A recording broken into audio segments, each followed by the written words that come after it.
Hello there, running it's Manny again, and I'm actually doing training walk.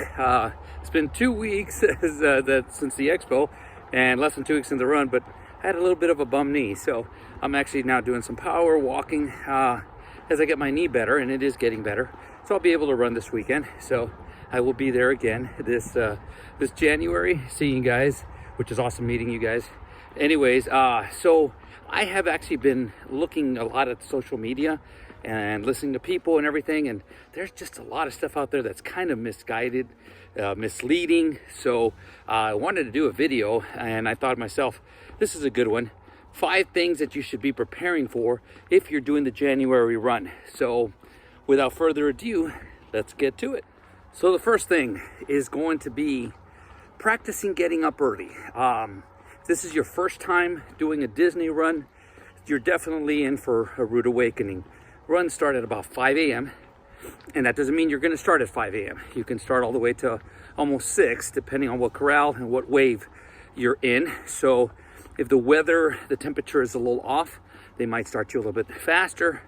But going back to my original thought, I said, all right, people need to practice getting up a little bit early. And not only that, because it can throw your body off, waiting a couple of hours before you start the run. So maybe getting a little bit of something in your system, I don't know, coffee, a bagel, something like that, a power bar, banana, all good choices. So, but practice getting up early. Now, here goes the deal. If you're just doing a 5K, 10K, just one of the races, you should be okay. It's still going to be a little bit hard, but you should be able to do it. Now, if you're doing dopey, and this is your first time doing dopey, waking up 4 days in a row at 2 o'clock in the morning, 2 to 2:30, to get on a bus by 3:30, and get going to the start of the run. That's kind of, it's kind of hard. So, as a matter of fact, I did the very first dopey back in the day, and I vowed that I would never do it again. And here I am, 10 years later, doing it again. Reason why? Of course, the medals. But the reason that I always stated was the getting up in the morning 4 days in a row was the hard part. The running part, once you're there, is fine. The last days when you got to run the marathon, so it was very, very interesting because you're just tired. Interesting enough, I had a conversation with the Hulk himself, Lou Ferrigno, and he actually told me one time, he says, why don't they run the marathon first and then they go backwards? I go, that's a thought, but it's Disney. And especially they can't do that on a Thursday. On Sunday, they have a little bit more leeway. So that's why they do that. But guys, practice getting up early. Practice giving yourself some time in between. So that way you know, especially again, if this is your first, you don't have to do this 4 days in a row. But I would suggest if this is your first dopey and you haven't done many of these runs, do at least 2 days. And let's go on to the next one. So number 2 is going to be, this is going to be the hard one because it did happen for Wine and Dine for the marathon, half marathon. You got to walk a ways to get to the start of the run, and it's going to happen probably for the half and the full marathon. From the bus all the way, once you get dropped off on the bus or you're parked, all the way to where you start, it could be upward to 2 miles. So that's the hardest part on that, especially that last day when you're running the 26.2. So be prepared to be able to walk a little bit. So walk a little bit, maybe get maybe a couple of the longer runs, get in about a mile walk or so, mile and a half walk before you do your long run. So you kind of practice that. And so, but again, you're going to be still for a while depending on when you get there. So you're not going to be moving for a while unless you just really time it right and luck out. You're going to be stuck in your corral for a bit. But yes, be prepared that you are going to have to walk upward to 2 miles before you're half and you're full if you're doing goofy or dopey. So number 3, let's practice your nutrition. That includes your water, okay? What I always suggest as a certified running coach is keep a journal and write down how you felt during the runs, how hydrated you were, and start making notes, because if you need more hydration, then it might not be a bad idea to take an extra little bottle with you. They have now with the refill stations, where you can fill up your bottle so you can keep running, or you know, that Camelback, you know, the hydration Camelback. A lot of people have been running with those. A lot more people are running with those, especially when it comes to the half marathon.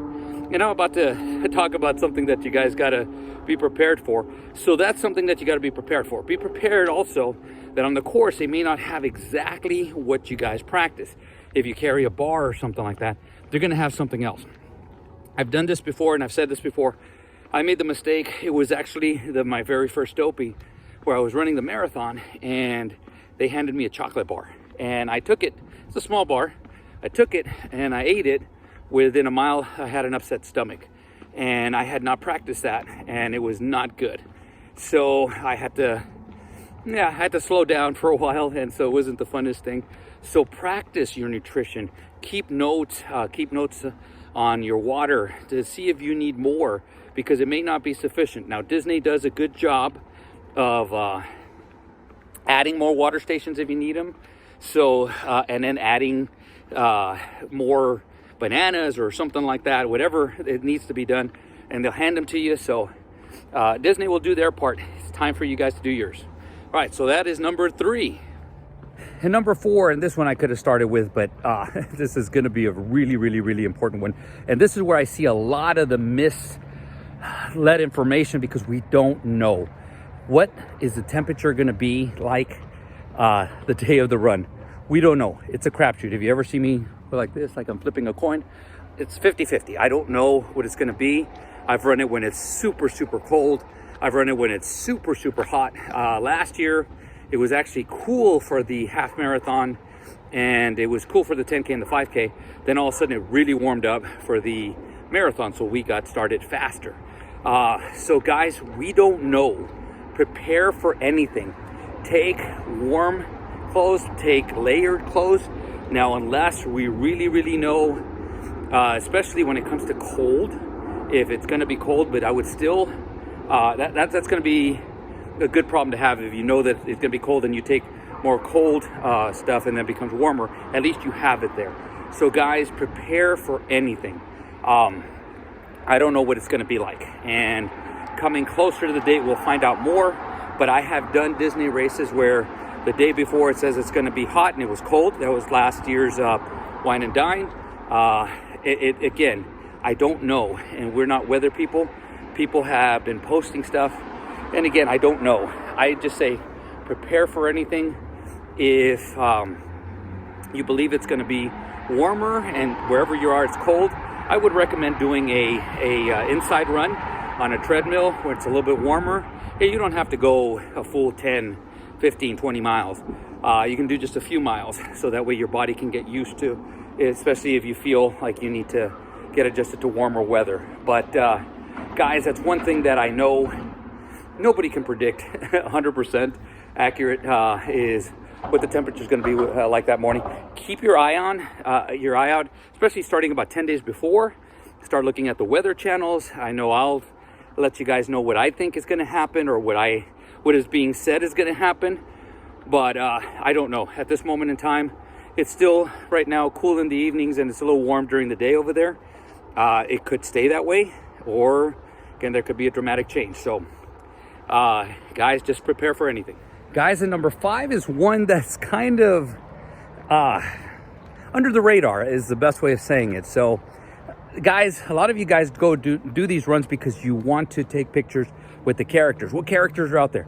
Now, we don't 100% know, but if you watch videos from the last couple of years, and I put videos out starting, I think, in 2019 for sure, 2021, and this year, 22.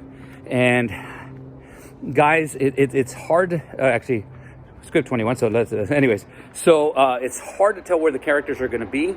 There's some that have been there. I've been doing this 12, 13 years now. So there's always, like, when you're going closer to the Magic Kingdom, there's the Grave Diggers are going to be there. There's always going to be a Mickey. There's always going to be a Minnie. There's always going to be a Goofy. Mary Poppins seems to be in the backside when you exit Magic Kingdom and you're by the golf courses. She seems to always be there. But guys, if you're going to want to take pictures, and especially if you're not going to be starting at one of the upper corrals, and your pace is 14-15 minute miles, and you're wondering about getting swept, or getting passed up by the infamous balloon ladies, right?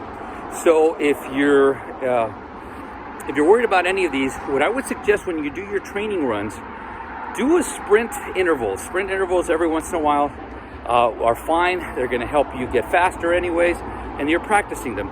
So what you can do is, this is what I used to do. I used to visualize that there was a character coming up, and maybe in a good 2/10 of a mile, so 1/5 of a mile. And so what I would do is I would pick up my pace for that time, and then I would slow it down again because I knew I was going to stop. But you can practice these things now, so that way, you know, in other words, you kind of make up the time because you sprint a little bit of ahead, and then you kind of stop and get the picture with the person, but so you don't lose a lot of times, if that makes sense. So this is the kind of stuff that you can practice now. So that's a great one to do. So you know what you can do is just music. I was just walking, and I realized I started walking faster when certain music comes on. So for example, Sing by Ed Sheeran just came on. The Bee Gees, You Should Be Dancing. All of a sudden I started walking faster, and all of a sudden The Sound of Silence came on, and I started slowing down a little bit. But that gets you in a groove, so you can do that. Practice it now. You don't have to worry about it in a couple months. And that basically is number 5. So guys, that's the 5 things that I would recommend that you start practicing now, making sure that you got those down before the marathon weekend. Now, I do have a little bit of news that's coming up, because I probably will not do a video next week. Just there's nothing going on, Thanksgiving. But for Black Friday, if you guys are members of Sam's at 12:01 Eastern time, which I'm Central, so that means 11:01, they go on sale, and they will have Disney gift cards. They are $200 gift cards on sale for $185. That's a 7.5% discount. Now, last year it was a little bit more. It was 10% discount. But this year they decided to just do the 7.5%. So guys, I think you can only buy 2 per order. So guys, if you plan on buying more, I don't know if they're going to let you, but I am going to be on there. But it's a tip. It's a tip that it really goes under the radar again, because you know, people are trying to find ways of saving some money when they're going to Disney, and that's a good 7.5%. And you're an AP like me, it's 20% on merchandise, so it's 27.5% that you get if you really do the math right. So guys, I want to wish you guys a happy Thanksgiving. I wish you and your family joyous time, some great health. Just have a great time, and see you guys after Thanksgiving. I'll do some more videos leading up to the marathon weekend. Guys, create a magical run. See you sooner than later.